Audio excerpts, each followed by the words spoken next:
So the course, all the lectures will be registered and they will be at your disposal to listen on the university system. I will send you every week the list of links where you can listen again to the lectures I gave. And now let me, while we wait, another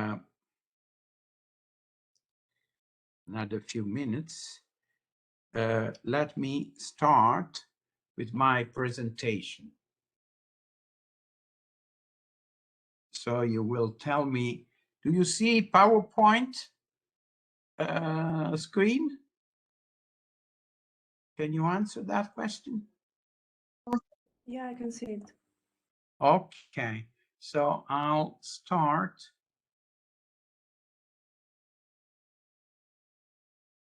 the presentation from the very first lecture. Well, no, sorry, I've chosen the wrong presentation. That's the one. Okay. So, okay, the title, I start because we waited another few minutes. If others will connect, we can tell them what was said before. The title, that's the real title of what I'm going to talk about, has changed a little bit. The various presentations I did worldwide, I gave this sort of course in wider and smaller versions in several places in Italy, in once in Russia, and also I gave it in Chile. But the last title that I liked most is the one that you see, Mathematics and Physics, Historical Sketches of a Marriage 26th Century Old. Grandmother is philosophy, technologies are the children. This title captures the main message I would like to convey to you, that is the following. There are a few things that probably will surprise you, but I hope at the end of the course you will maybe be convinced that I'm right in what I say, or at least have some doubts about the reasons why I might be right. The main thing I want to say, the first of the main things I want to say is the following. First of all, physics and mathematics are not two different sciences. They are just the same science. And like a medal, they might be one side of the medal, the other side of the same medal. And this is true intrinsically, conceptually, and it is true also historically. The history of physics and the history of mathematics are not two different histories. In various degrees, most mathematicians were also physicists and vice versa, the great ones. And more important than that is that all developments in mathematics were mostly pioneered for physical reasons, and vice versa. Every new development in physics excited the mathematical minds, and new mathematics was either developed or how to say, constructed just because of the new physical conceptions. So physics and mathematics, first of all, are tightly linked one to the other. And I like to call this a marriage, because like in any marriage, there are not only pleasant moments, but there are also some conflicts from time to time. There is a dialectics. So there is a dialectic aspect of the history of physics and mathematics, but they cannot be seen as different things. In particular, the wrongest viewpoint is to consider mathematics as a sort of technique that is used by physics in some way, like it is used by people in other sciences, biologists and also economists use mathematics. In that case, it is really true that you utilize mathematics as a tool. When you talk about physics, there is nothing that is wrongest than saying mathematical methods of physics, which is even the title of a course, which I also used to give because that is the tradition. Physics and mathematics have a different link together than other sciences. And that is the first thing. The second important message that I want to convey is that both mathematics and physics are human-made. They are aspects of the global thought. I mean, they are part of the human thought, and they underwent a historical development, like it is widely accepted that was the case for philosophy. No one has any doubt. Now I'm thinking of Lady Liang Li. I don't know how to pronounce your Chinese name correctly. You will tell me at the end. But no one doubts that the philosophy, the ancient Chinese philosophy that developed more or less, even a little bit earlier, but almost contemporarily to the Greek philosophy, which is at the basis of our present Western world, is totally different from Western philosophy. And in Western philosophy, there was a development through the centuries that was not predictable a priori. And the same is true of, I'm just using the Chinese example because the Chinese civilization is as old as the civilizations I'm going to talk about, but went through quite a different path. And there was a completely different emphasis on the questions that philosophers put to themselves.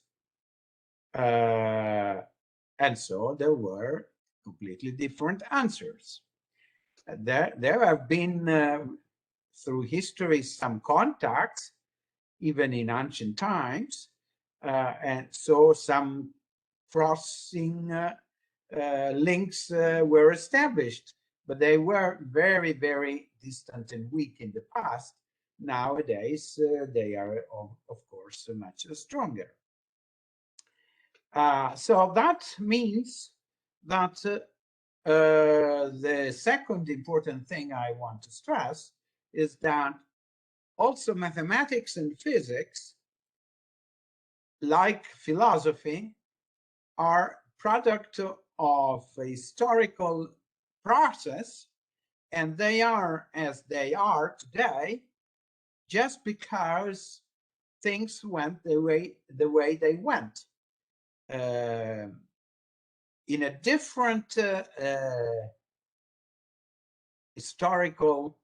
hypothetical historical pattern of development of civilizations, we might have a completely different mathematics and therefore completely different physics. Even we might have no physics and no mathematics. So nothing in mathematics should be considered as an established truth that was doomed to be discovered. My own opinion is that theorems are invented, not discovered.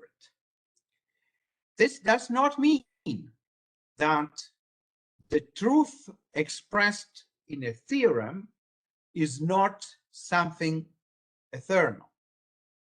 It is indeed. Pythagoras' theorem was as true in the 6th century before Christ, when it was first shown, as it is nowadays. But you should not forget that theorems are composed of two parts. They are composed of hypothesis and then of a thesis. And the art or the mathematician is to demonstrate, to prove that from the hypothesis follows the thesis. But the question is, how are the hypotheses made? They are historically determined because the hypothesis treats with some entities, with some views, with some concepts, and these concepts, these views are civilization dependent. They are historical dependent. I will make, before going on, a very simple example. It is like Einstein would say, a Gedanken experiment. We all know that Euclidean geometry dominated the history of thought and philosophy for almost 2,000, more than 2,000 years, and some distinguished mind, some mind so brilliant as the mind of Immanuel Kant, went to the point of stating that Euclidean geometry is an a priori in our mind. That is the only way by means of which we can have external contact with the external reality. Now, nothing is more distant from truth than that. My Gedanken experiment is the following. Imagine a race of humans, people like us, who it's rather unlikely that it happened. But think that people like us were brought up and developed their civilization, their conceptions, and their history on a small planet, on a planet small as an asteroid. Do you think that such people would have started from the postulates of Euclidean geometry? They would have ever thought of inventing the fifth postulates that parallel lines never met? Of course not, because their experience on a small planet, so small that you can even see the as far as their north or south pole almost, would have had the experience that triangles have not the sum of their interior angles equal to 180 degrees, and they would probably have developed, if ever, something more similar to elliptic geometry, because they would have been aware of curvature on the surface of their planet. So Euclidean geometry probably might have been discovered later as a possibility, like curved geometry was discovered much later than plane geometry. That is a sort of thought that should drive you toward the opinion that also mathematics is civilization, historical, and geographical dependent. Nevertheless, it is like it is. And it is only the modern mathematics which was developed in Western civilization that is at the basis of our present world, at the basis of our engineering, of our computer science, of our physics, and all what we know. But it was not a destiny that was without escape. Science might not have been developed, or might have been developed in a different way. So my next slide is written in Italian, and even there is a part in Greek, because what is shown up there is the statue from Ephesus, from the facade of the library of Celsus in Ephesus, nowadays in Turkey. But at that time, Ephesus, I'm talking about the first or second century of our era. Ephesus was probably the second largest city of the Roman Empire, and if you have ever seen it or you will ever see it, is very impressive, because the ruins of Ephesus are something quite similar to the ruins of Pompeii in Italy.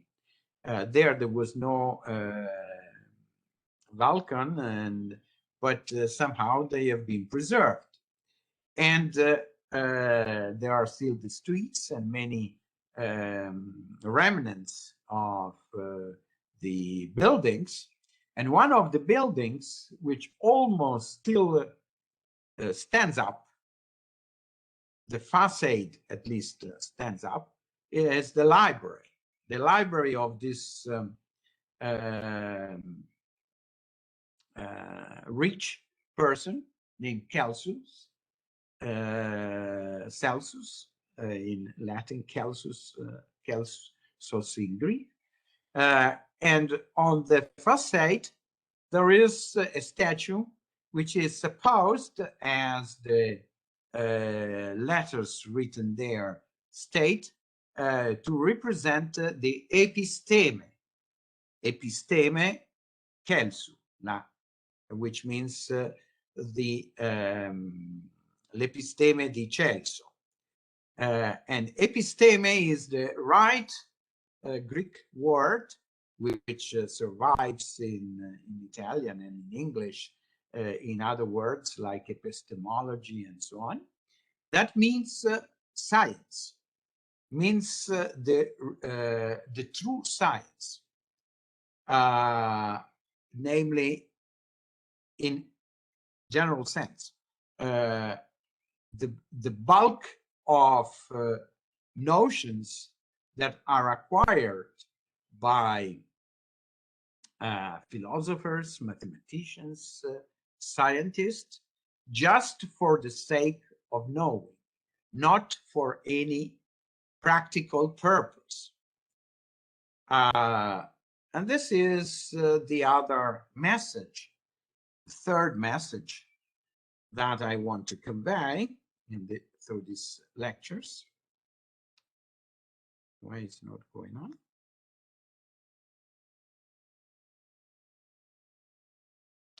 Okay.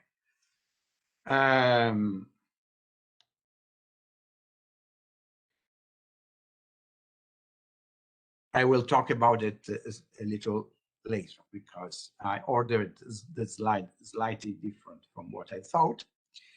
But main point that I like to make is more maybe surprising, but if you think for a little, you will see that there is a lot of truth in what I'm going to say.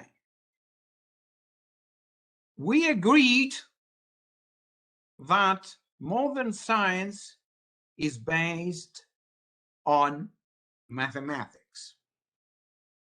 Mathematics is an intrinsic part of modern science as we know it, and it is the basis of the technological development of our world, is what has shaped in the course of time the world of the 20th and 21st century. Now, after we have agreed on that, we certainly will agree that mathematics, as we were discussing a few moments ago, has at its heart the idea of the proof. We discussed the historicity of the thesis, but then the link between the thesis, of the hypothesis, but then the link between the hypothesis and the thesis is the proof. And that is what is the essence of mathematical thinking. Now, you might think superficially, and because you are accustomed to that since high school, since even primary school, that the proof or demonstration, as you prefer to call it, is something natural and obvious to be done. But it is not so. And in fact, although many mathematical entities, many mathematical, so to say, methods and truths had been discovered earlier than the Greeks, in particular by the Babylonians and the Egyptians. No one, either in Babylon or in Egypt, ever thought about giving proofs. This was clearly civilization dependent. It was quite the opposite. Geometry, for instance, was born both in Babylon and in Egypt for practical reasons, quite clearly related to their social system and to their political system. Let's talk about Egypt. In Egypt, the Egyptians started trying to measure the area of surfaces just because Pharaoh, their king, imposed taxes on land properties, like it was the case more or less in all countries. And since we have a Chinese friend among us, I would like to remember that also in ancient China, the kings before the foundation of the first unifying dynasty, I again excuse myself for the pronunciation, the Han dynasty, and then all the emperors or the successive dynasties imposed land property taxes. That was the main source of money for the administrators, for the administrative machine of the state. But in Egypt, like in ancient China with the Yellow River, the Nile, that was believed to be even a sort of god, because it was customary to say that Egypt was a gift of the Nile, as you know, the possibility of conducting agriculture and hence of developing a society. That was the first step. Agriculture was the first step, as we all know. That possibility was due to the periodic exundation of the Nile, the floods that the Nile did seasonally, that they were beneficial, of course, for agriculture. But after the waters went back to in the dry season, to the narrower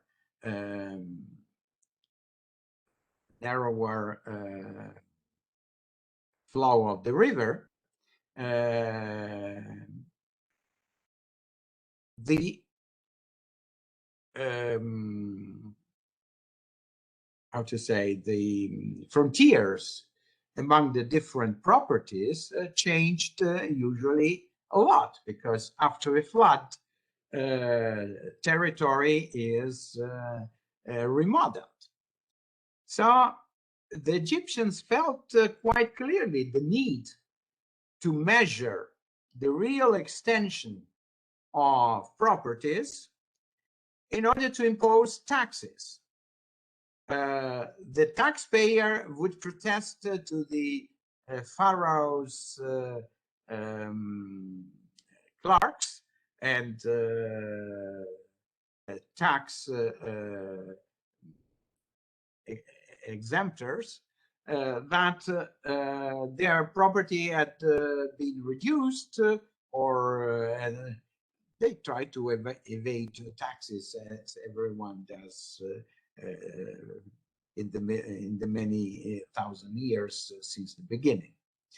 And so pharaohs wanted to have people able to measure in an objective way the extension of the properties.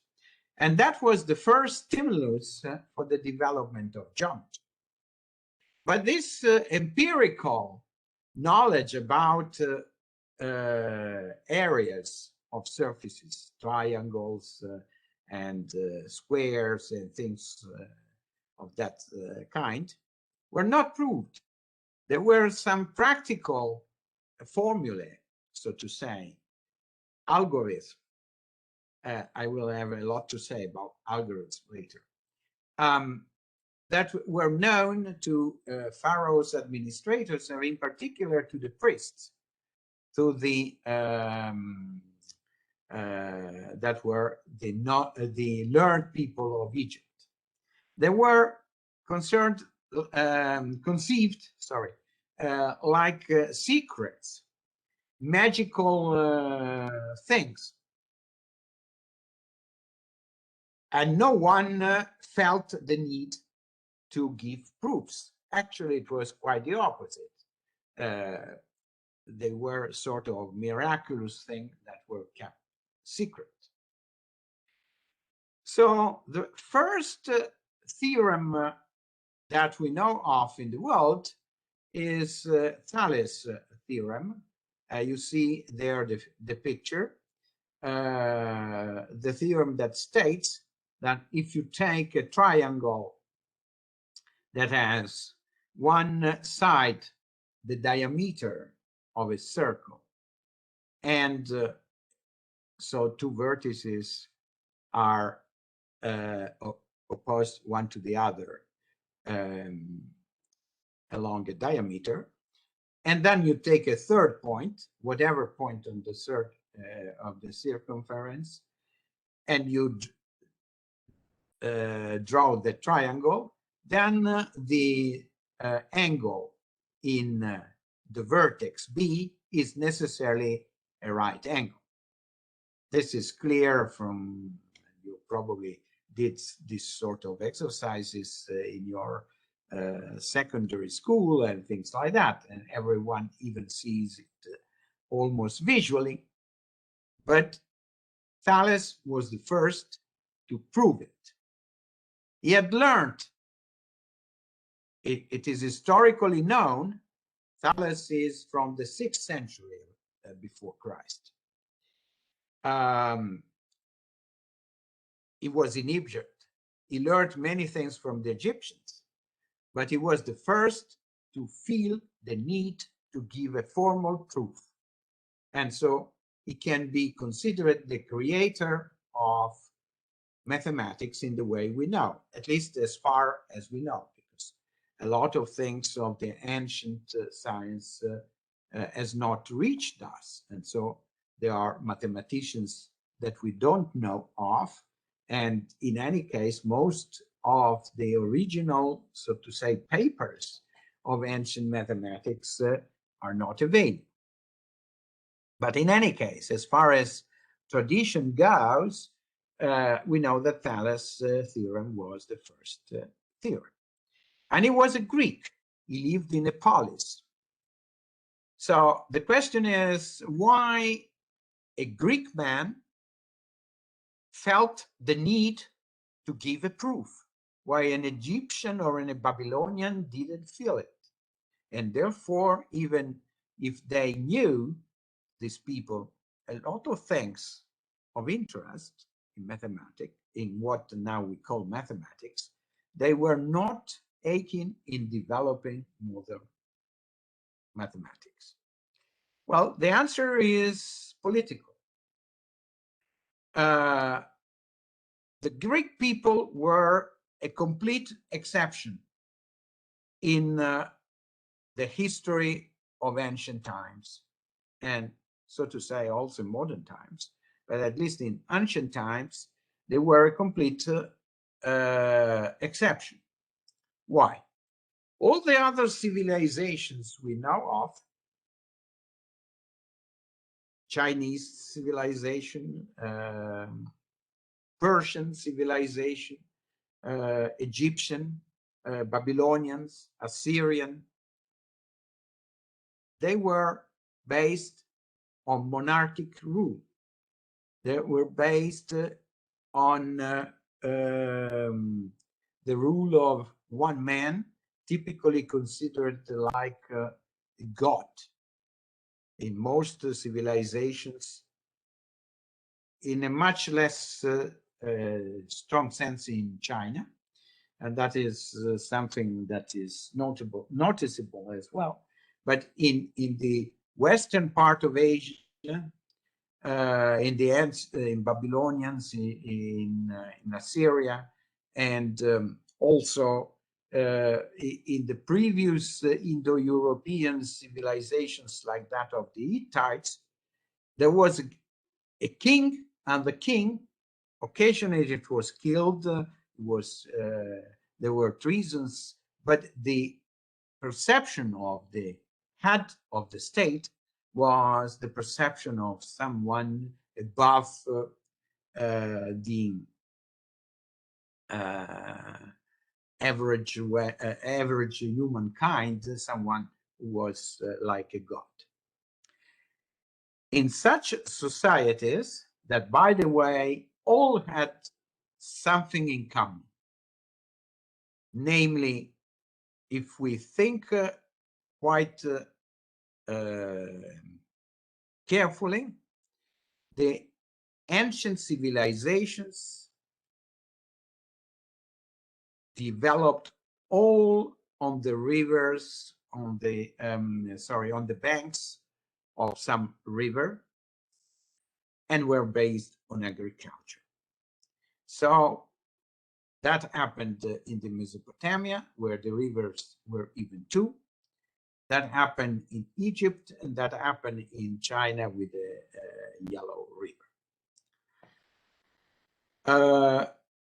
In these times, with the development of agriculture on the banks of a river, where the river was essential, but it was also essential to keep control of the river. So one of the main duties of the king, of the pharaoh, of the Chinese emperor, and of his administration was that of controlling the waters. And that required organization, that required the possibility of having a lot of labor forces to construct dams, to check what was going on at in the fields, etc., etc. The Greeks, on the contrary, were developed their civilization on islands, quite dry. There was no significant river anywhere in mainland Greece or on the coasts of Asia Minor, Turkey, where their main colonies were deployed. Nor there were such rivers in what was later called Magna Graecia, or Magna Grecia in the ecclesiastic pronunciation of Latin, namely South Italy. As you know, everyone knows that there are very few and irrelevant rivers in Sicily, in Calabria, and Apulia, and so on. So Greek had a different geographical environment, and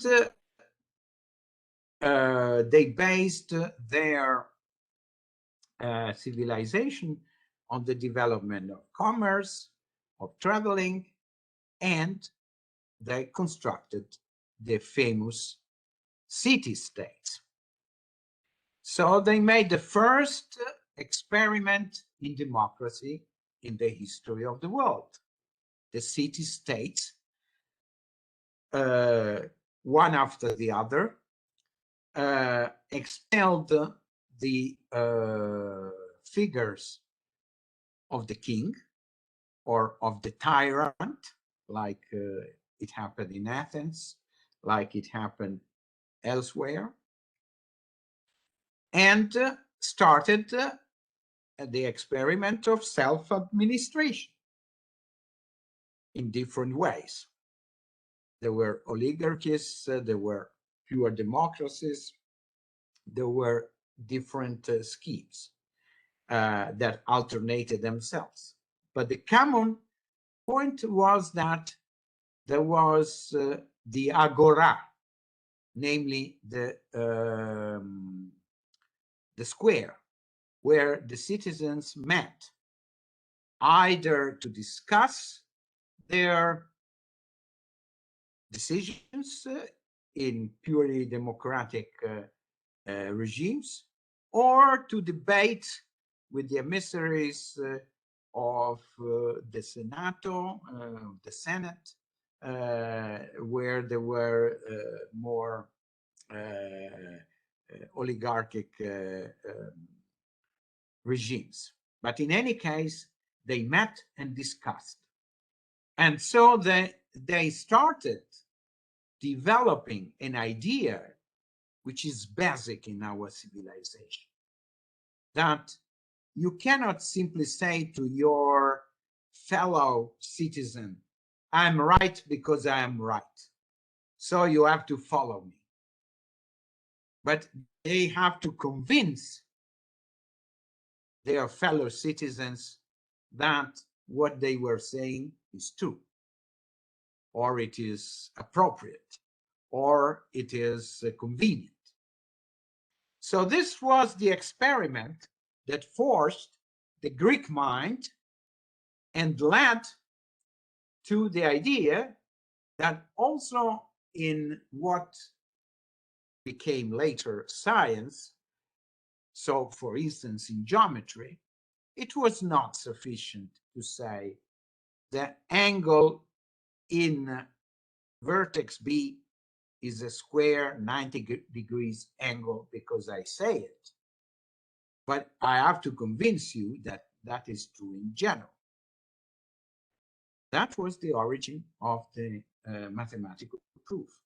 And we have not only this we can argue with our mind, but we have also some indications in the works of historians, in ancient writers, that this way of discussing theorems, discussing statements, and convincing the audience of the truth of the statement was a practice in ancient Greek that had no parallel elsewhere in the world. So my point is that mathematics, in the way we conceive it, started in ancient ancient Greece, and there are very very strong historical reasons why this happened exactly with these people in the historical circumstances in which they lived and how they operated.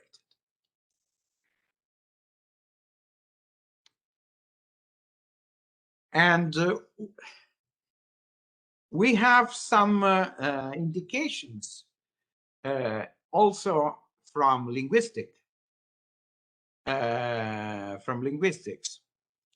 If any of you knows a little bit of Greek, nowadays most of the students have had the scientific lyceum and not the classical one. I consider that a pity, because the knowledge of ancient Greek, I think, is very important for also for a mathematician and also for a physicist. But that is how a thing go. But in any case, if you have some little knowledge of Greek, if not, you should believe my statement. The Greek word utilized for proof in the mathematical sense is apodesis, which comes from the verb apodeiknumi, which means I present, I submit. And it was the verb that was utilized currently in the Greek tribunals. In the Greeks liked a lot, as you know, to make public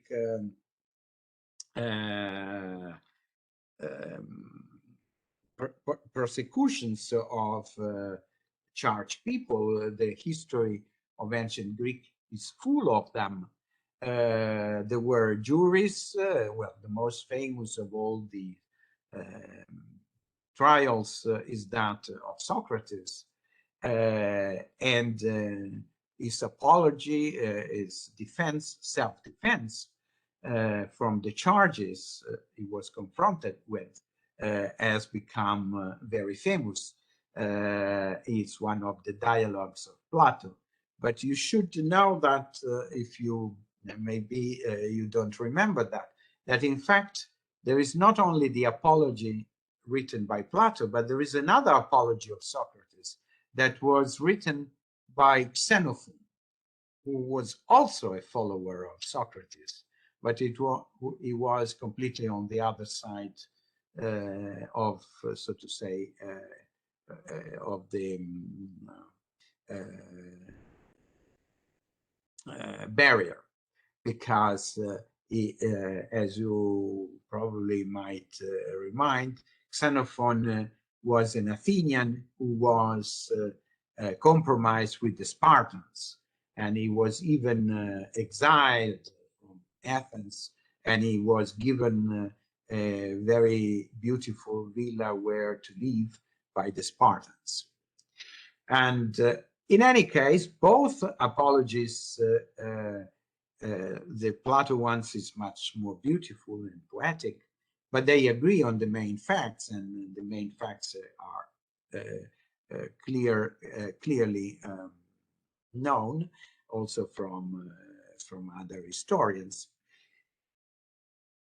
So the action that a citizen made when he wanted to charge someone else with some charge and conduct him to a trial was precisely apodeiknumi. He was submitting a denunciation at the city tribunal. And it is very interesting that the word apodeixis, which is the technical word for proof in ancient Greek, is the same as denunciation, as the action of submitting something to a tribunal. Pronto? Ciao, sto facendo lezioni. Se sei interessata, collegati. Parlo di storia greca. Ok, ciao ciao. And a confirmation of this comes from both Aristotle's Ars Rhetorica, where the enthymenes of rhetors, so the demonstrations that rhetors, which is the ancient word for lawyers, were making in the tribunal, is the same as the syllogism, so the logical conclusion in Aristotelian logic. And there is an impressive sentence in the Institutiones of Quintilian from the 1st century after Christ in Latin. Quintilian is considered the father of all lawyers, and his Institutiones are a sort of summa of all ancient Greco-Romans way of thinking from the point of view of law and the practice of lawyers that were called rhetors in Greek and orators in Latin. And he says in this sentence, nullo modo sine geometria esse possit orator. In no way there can be in modern language a lawyer without geometry. And you know that it is something that has remained even in colloquial language, even in today's newspapers, when there are interesting crimes that attract the attention of the media, of TV and journals and newspapers. You often listen that the sentence il teorema dell'avvocato, the theorem of the lawyer, or the theorem of I don't know, the procuratore, of the public accuser. So this is something that we accept as a way of saying, but it has a long history. It simply reveals the common root of the demonstration in mathematics and the demonstration that you do in the political or in the political arena, the agora, or in the tribunals, that both in Greece and Rome tended to coincide. So now, before coming to more concrete points, I like to stress that another question, another issue, which is very much contemporary, was completely clear to the ancients already. And that is the sort of opposition, conceptual, but then also practical opposition between applied sciences and pure science. The philosopher who most clearly divided the two conceptions in a way that is still true nowadays, and invented or crystallized the two words that distinguish between pure science and technology is a skeptical philosopher, Sextus Empiricus, a Greek philosopher already of Roman times, 2nd century after Christ. He focalized on the word episteme, like meaning science, and he used the word techne, which remains today, technic, to mean what we call technology. And in his essay against the rhetors, Pros Rhetoricus, it is interesting, like a skeptical philosopher, all works of Sextus Empiricus have the same beginning word. Pros rhetoricus, pros someone else. Always against someone, some category of people or school of thinking. So, translated into English, he very interesting says, every techne, so anything which is technical, is a system of knowledges that are put together in order to pursue a goal useful for life. So technology or techne is indeed knowledge, is indeed science, but it is a science that is motivated by some practical use. It's the motivation what distinguishes applied science from basic science. On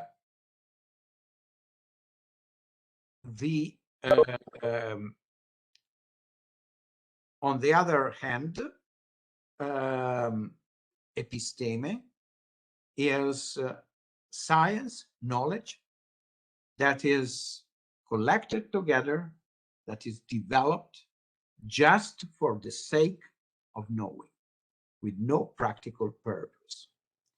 And that was later attributed also to much earlier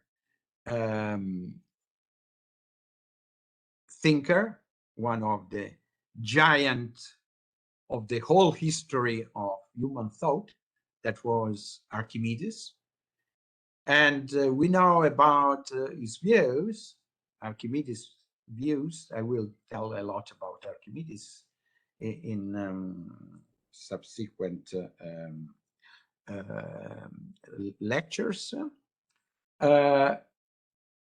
He also is famous for being also an engineer, for constructing machines in the defense of Syracuse during the Roman siege. So he was doing also applied science, but he stressed in some of his papers, in some of his books, and it is reported very clearly in Plutarch's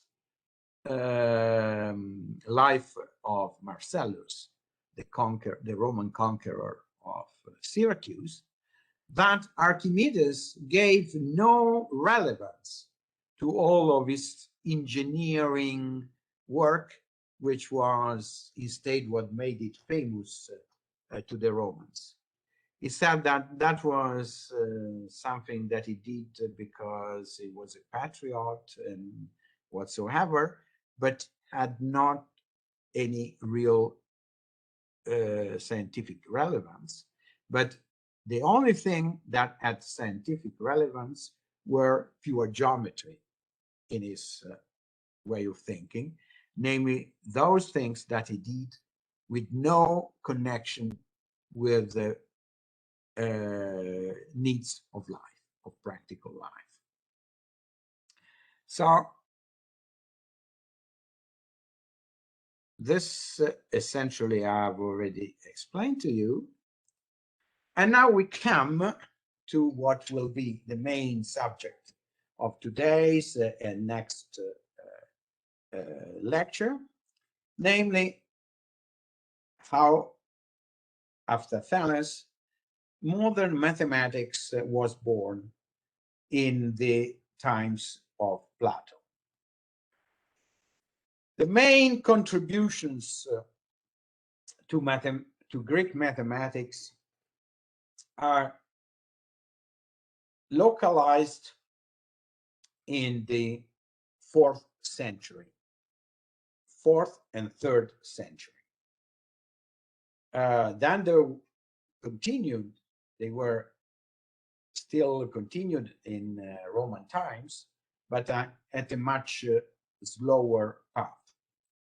The main things of Greek mathematics date to this golden centuries that correspond to the 4th century, so this century in which Plato lived, and to the subsequent times that from classical Greece went to the Hellenistic period. The Hellenistic period, namely the period where there were the 3 main kingdoms ruled by Greek dynasty, but located in Egypt, Syria, in Asia Minor, and Macedonia, were centuries when all sciences, in the modern sense, developed at a very quick path. And unfortunately, we know little of the original literature. Very few works of science have survived. But we have indirect information, and I will try to tell you what we actually know. Let me at this moment stress that one of the most interesting books that you can read is due to a British author who actually became even Sir, was chivaliered by Queen Victoria, and no, it was later, already in the 20th century. But he lived across the 2 centuries, the 19th and the 20th centuries. He graduated from Cambridge, if I remember correctly. And he had a high position in the British government, not as a politician, but as an administrator. He was secretary of the finances, so to say, the Chancellor of Exchequer, as it is called in the UK. He is a pure mathematician who devoted his life to the study of ancient Greek mathematics. And he wrote a 2-volume book that is called History of Greek Mathematics, which is up to date an unparalleled Bible in the field. Then he wrote monographies also on some of the mathematicians, in particular on Archimedes, on other mathematicians of that time. So his name is Sir Thomas Heath, H-E-A-T-H. He has not produced original mathematics, but he has given an absolutely priceless contribution to our knowledge of technical knowledge of ancient Greek mathematics. It's very, very interesting to read. And he and other also other authors are the sources of what I will tell you in the next minutes. So let me say why I emphasize that I'm going to talk about mathematics at the times of Plato. The reasons is twofold. On one side, it is chronological, because the life of Plato coincided with the life partially, slightly shifted, but with the mathematicians I want to refer to. Secondly, Plato himself had a very extensive mathematical culture, and in all of his works there is an emphasis on the relevance of mathematics. And now I will go into details about his conception. And thirdly, because he was personal friend of some of these lost mathematicians. His closest friend was, for instance, Archita from Taras. And another very important mathematician of his time, Eudoxus, was even his pupil for some time in the academy.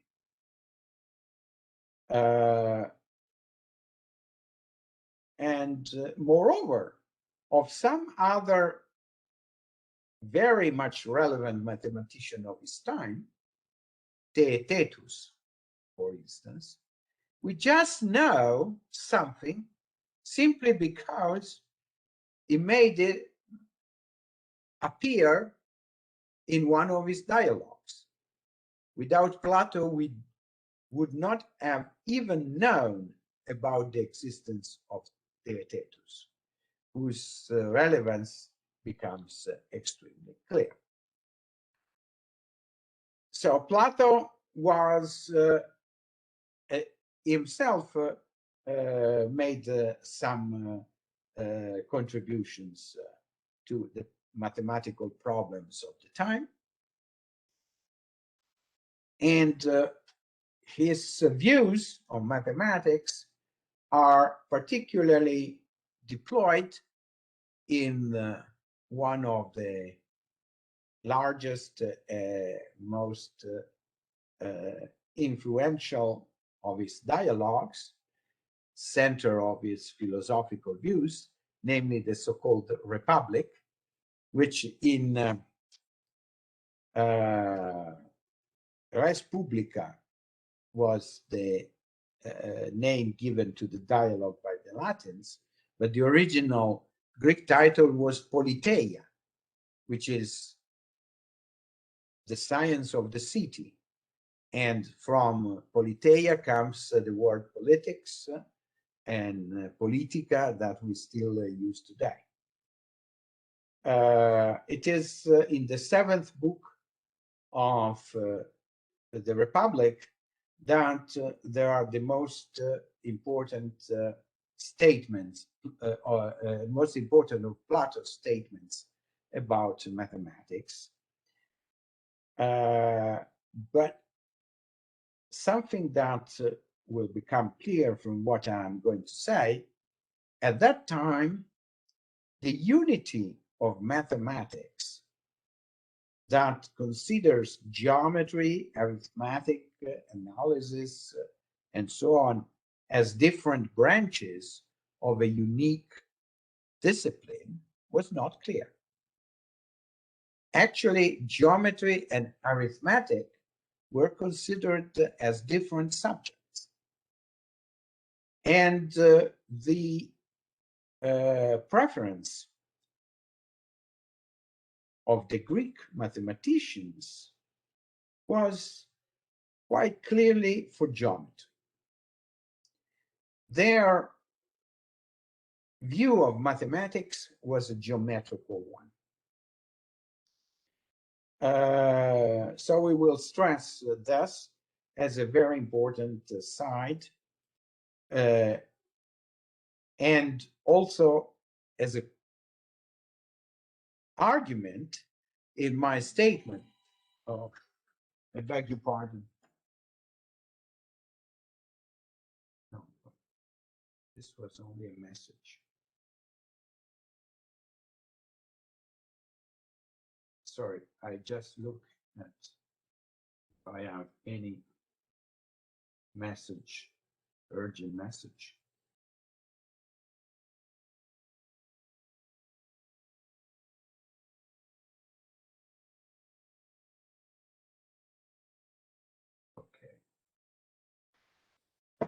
Okay, I will look later. So now the other important dialogue of Plato's dealing with mathematics and, so to say, physics is Timaeus, which is one of the latest of his dialogues. And we will make a particularly in-depth analysis of Timaeus, but I don't want to anticipate. So let me remind you of the following. That is very important and in order to understand why I start really from Plato after this general introduction. Let us recall the span of Plato's life. Plato was born in 427 before Christ, namely the same year when Pericles died and when there was the black I've forgotten the English word for pest, the pestilence, the famous Athenian pestilence that the Black Death was called later in Middle Ages. So he was born that year. It was the second year of the Peloponnesian War between the Athenians and the Spartans that lasted about 30 years and ended in 404 before Christ with the surrender of Athens to Lysander, the Spartans' admiral, and the destruction of the walls of Athens.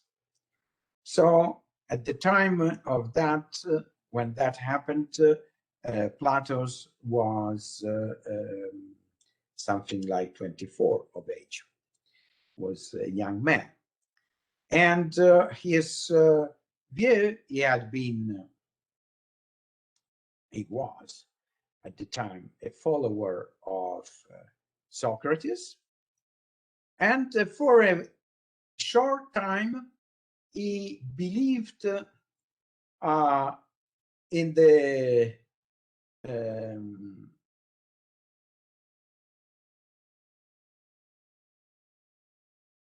believed that the new regime settled in Athens by the Spartans, that later was called the government of the 30 tyrants, might be good.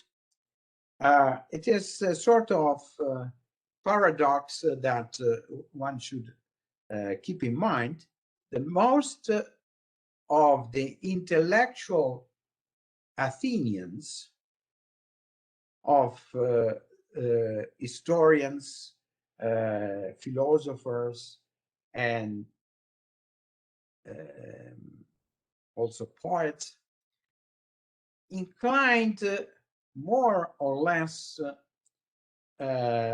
against their own city in favor of the Spartans,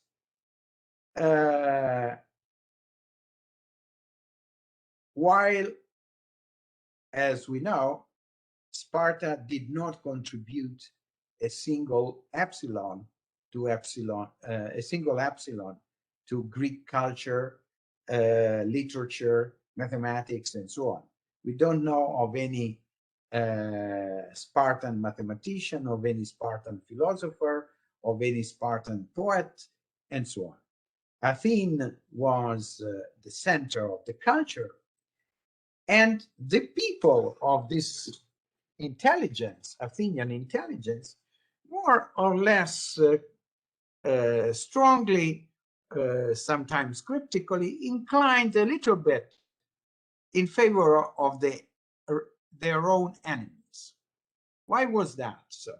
Because as long as Pericles lived, the Athenian democracy was a true democracy under a very intelligent leader, charismatic leader, who was able to convince his fellow citizens to take the right decisions. Sorry.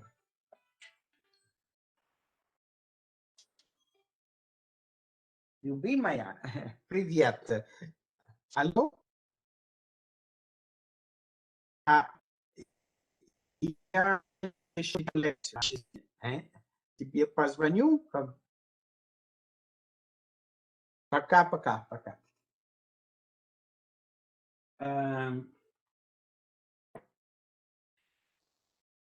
So one can wonder why was that. After Pericles' death, and during the controversial years of the Peloponnesian War, Athens' democracy turned into a demagogy, into the opposite of democracy. It was the dominant people in the agora who were able to convince their fellow citizens to take decisions according to their opinion, were mostly illiterate or quite idiotic personalities, or even corrupted people. So the intelligence was in some sense opposed to their own city regime. That happened to Plato as well. And so he was for some time, for a very short time, he was of aristocratic origin. His true name was Aristocles. And Platon's is a surname that he received because in the youth he was practicing gymnastics, and in the Greek language, Plato means with the large shoulders, and that is the name by which he is recorded in history, and that he accepted all of his life as his own name. But his true name was Aristocles.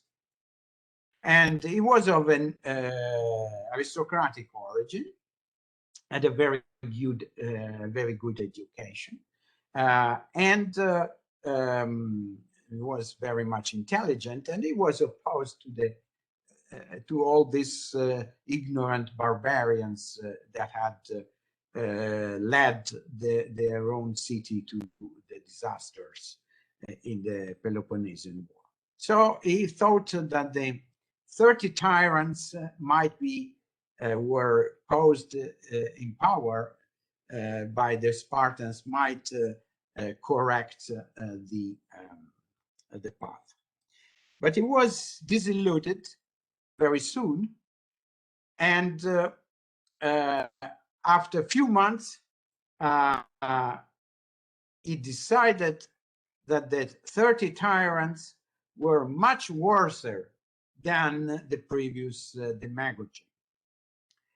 That was at least his opinion in later life.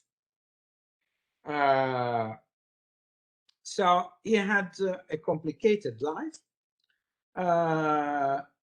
and history records 3 trips of Plato's to Syracuse, where he wanted to do something absolutely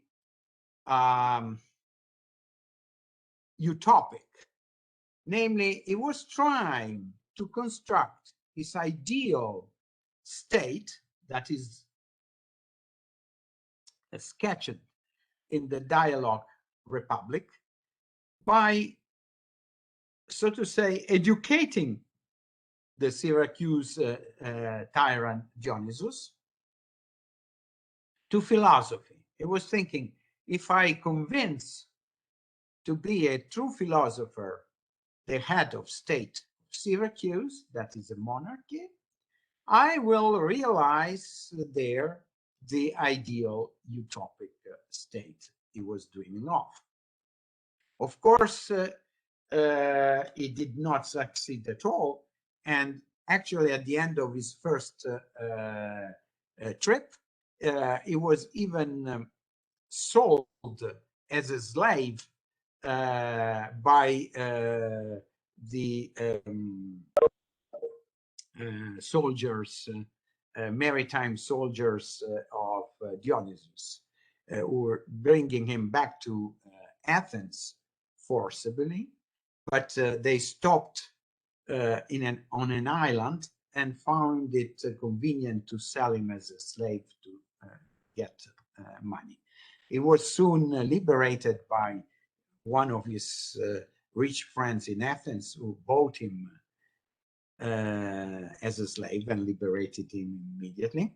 And he founded the academy. But he tried another 2 times with the son of Dionysus, always making a failure. All that is told clearly in one of the most interesting surviving documents, original documents of Plato's, that besides his famous collection of dialogues, wrote a few letters. If I remember correctly, 11 letters. But out of these 11, the majority is considered spurious by most philologists. Namely, they were counterfeit in later ages. This is proved with typical methods of philology by using language comparison and other methods. But 2 of them are considered by almost everyone to be original. And one is, the most interesting of all, is the 7th letter, which was written precisely in 353 before Christ, 4 years before the death of Plato at the age of 80. So in his late life. And it is in 20 pages is a sort of autobiography, pretended to be a letter written to friends of Dion's, who was one of his friends assassinated by the Syracuse tyrant. Actually by an Athenian orders of Syracuse tyrant. Okay. From this letter, we know also that on his way to Syracuse, every time Plato's followed the route that was traditional. At that time, navigation was not in open sea, but was always along the coast. So if from Athens you want to go to Syracuse, you do not go straight, but you go around the mainland Greek land. You climb up to almost what is modern times Albania, and then you cross the Adriatic Sea in its narrowest point, and you arrive in Italy, in the near Santa Maria di Leuca is nowadays. And then you follow again the coast and you reach Taras, that was Greek city. In fact, the only existing colony of Spartans. And then again, you follow all the coast, Ionian coast of Italy, along Calabria, and you reach Sicily. That was, by the way, also according to the poem of Virgil, Aeneas, the route taken by Aeneas in his trip from Troy to Italy. It was the traditional route. And I've calculated that the speed of a vessel of that time, how long it took, and it took about 4 weeks, a month, to go from Athens to Taras. And then another 2 weeks from Taras to Syracuse. But why did Plato every time stop in Taras? Because in Taras, Taranto, there was one of his closest friends. It was Archita. Actually, of Archita, we have even an image. It is a bronze figure that is a Roman copy of a previous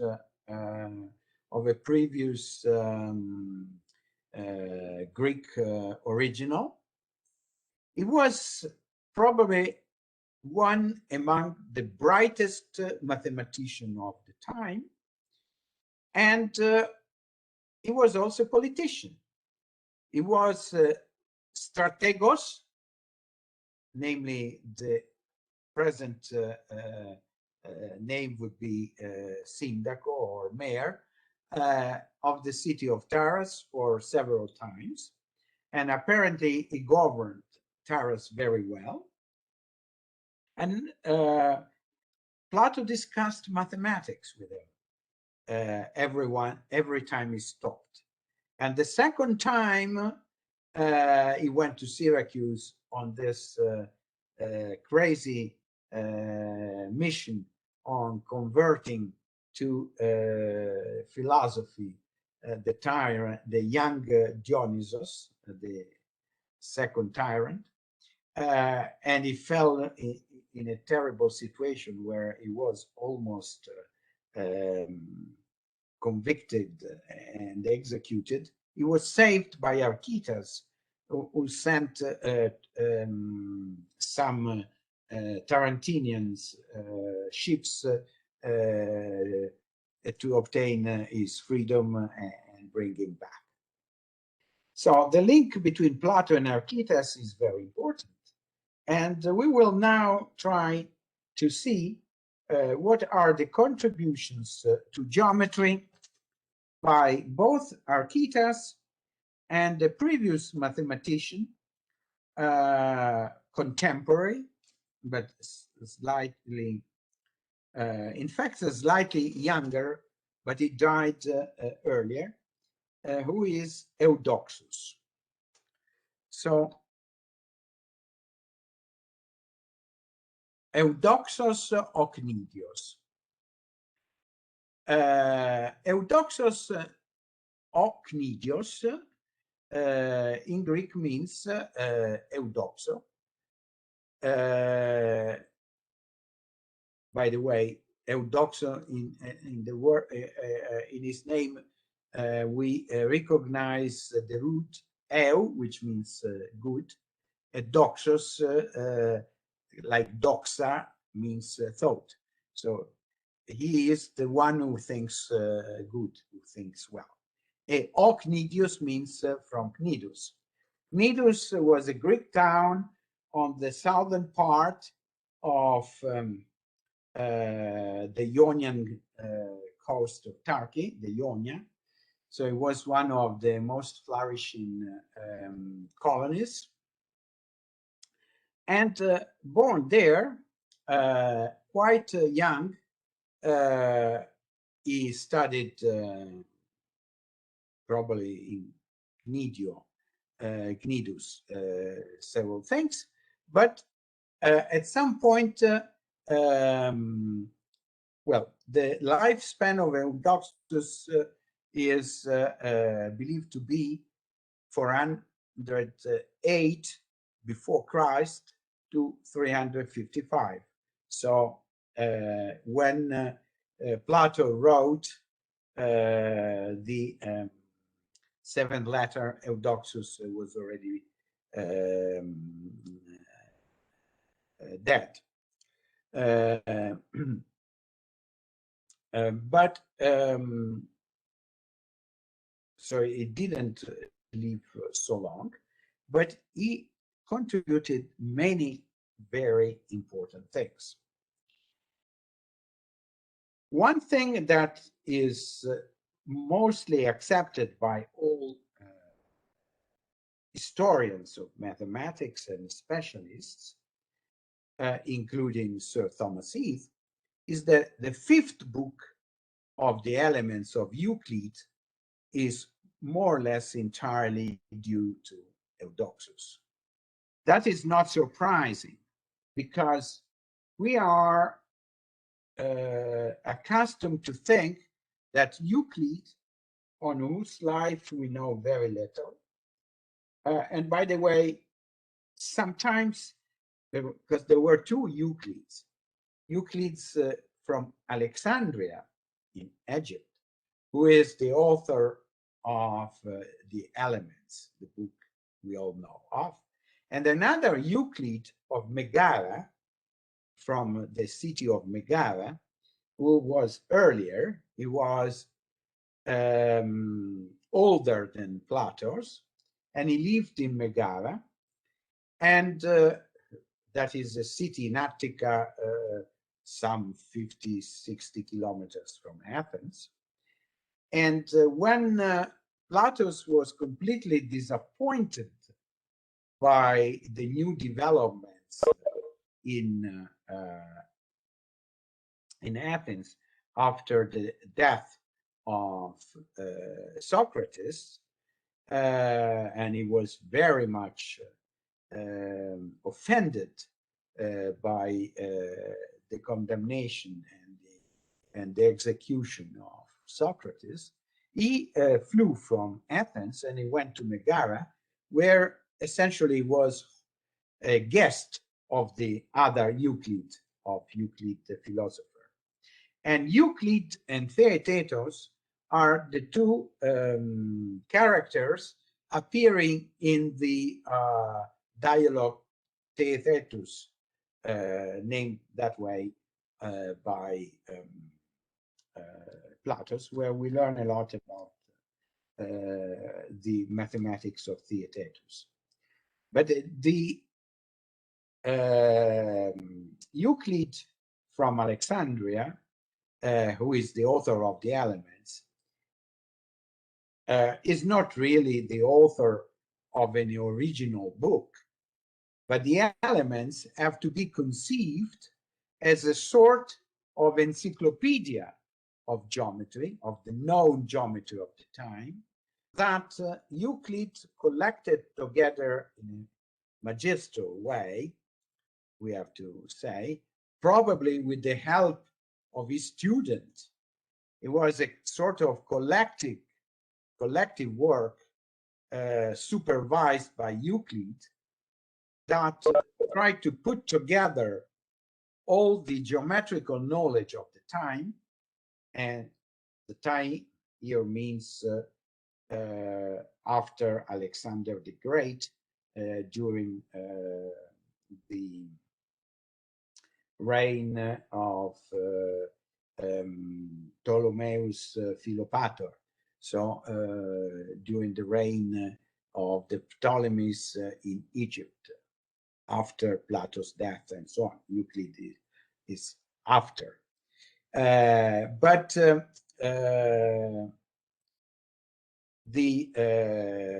common thinking of all philologists is that the fifth book of Euclid is essentially based on a lost paper, so to say, or work of Eudoxus. The fifth book, I tell you, is the one that deals with the ideas of proportions and with the definition of what is measure. So it's a very important book. And this is believed to be Eudoxus' contribution. Moreover, Eudoxus went to Athens for a few years, months or years, we don't know exactly. And he was among the students of the academy. Academy was the school founded by Plato in Athens, in a garden near the statue of Academius. That is the origin of the name, mythical figure. And the location is still there.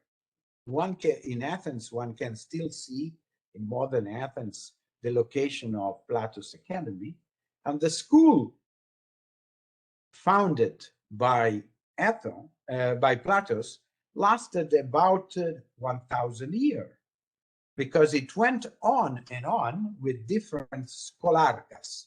Scholarcha meant the director of the school.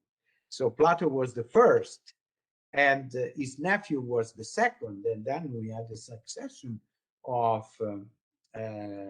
directors of the school up to the times of Justinian the Great, in the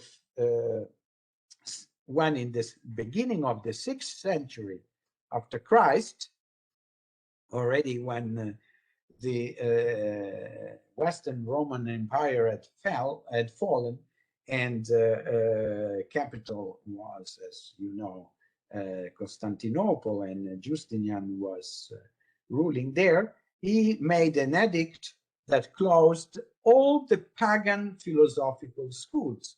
So all these philosophical schools, with the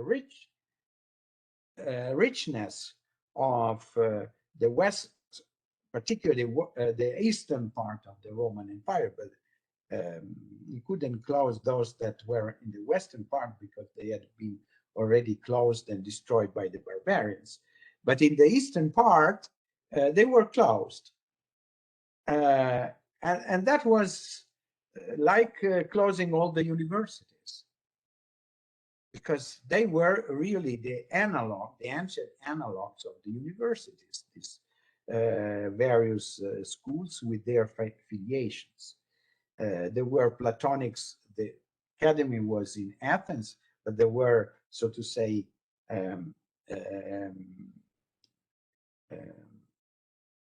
dependencies. There were missions of the school, the Platonic school in Athens, in Ephesus, or in other cities. So was the famous garden of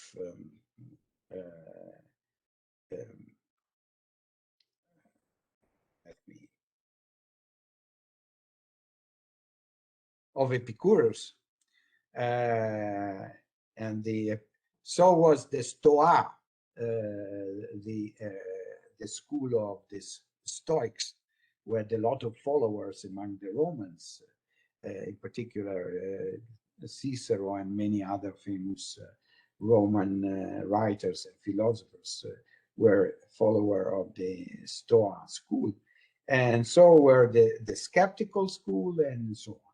They were the analog of our universities, and they were closed by Justinian with the motivation that they were pagan and not Christians. So that was a sort of edict that put the end to the ancient culture.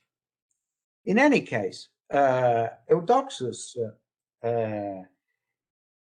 was the first who created mathematical description of the motions of the stars. By stars, meaning in particular the planets. By using spheres, model of spheres that were rotating at constant angular speed, but whose axis was fixed on another sphere that was rotating with a different velocity. Fortunately, these models, mathematical models, the first, much before Ptolemy, Claudius Ptolemeus he lived in the 2nd century after Christ, the Roman times in Alexandria. So Eudoxus is about 400 years before the cycles and epicycles of Ptolemy. Clearly, it is Eudoxus' development of Eudoxus' ideas. And we will analyze now in the next lecture 2 things. We will analyze, so we will come in touch with Greek mathematics by analyzing the motion of the moon according to Eudoxus, translating his ancient language into modern mathematical symbols. And we will analyze another classical problem that was instead solved by XXth, so-called duplication of the cube. These 2 models that will be the subject of the next lecture at this point, I think, because we are very close to the end of the lecture, will give you the idea of how the ancient Greeks argued and worked. And it will be clear from these 2 examples what was I will emphasize what was their way of thinking about mathematics completely in a geometrical way.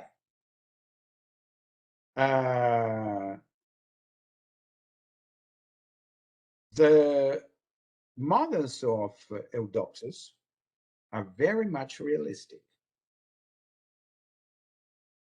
They can account to a very good percent of the motion of the moon. Simply, they are based on a different reference system than the reference system we use. That is of the moon, but also of the other planets. And we will see that they can be explained in terms of modern mathematics quite clearly. Moreover, Eudoxus was in touch with XXth, because after being a student of Plato's, he went to Taras, where he discussed and worked with XXth for some time. And then he visited Egypt, and finally he came back to his town, Nido, where he lived the last part of his life. And not differently from XXth, he also played a political role in his own city. was some high-ranking administrator and started a school there.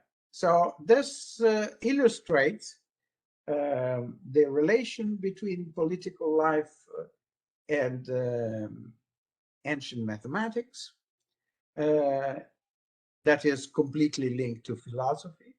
There was almost no distinction.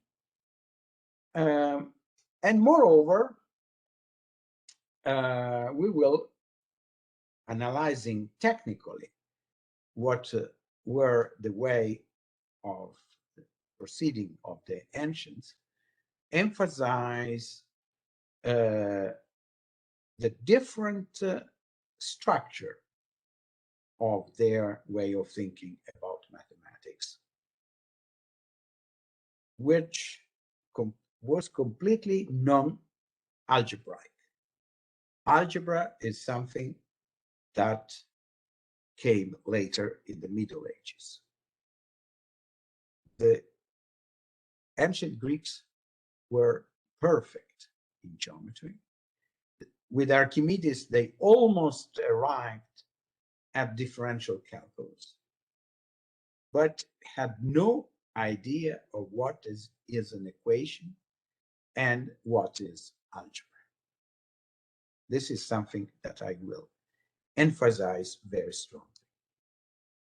Okay, so maybe before plunging in the discussion of Eudoxus' model, it is probably better if I stop lecture in order not to say a few words and then stop. Do you have questions about what I said today?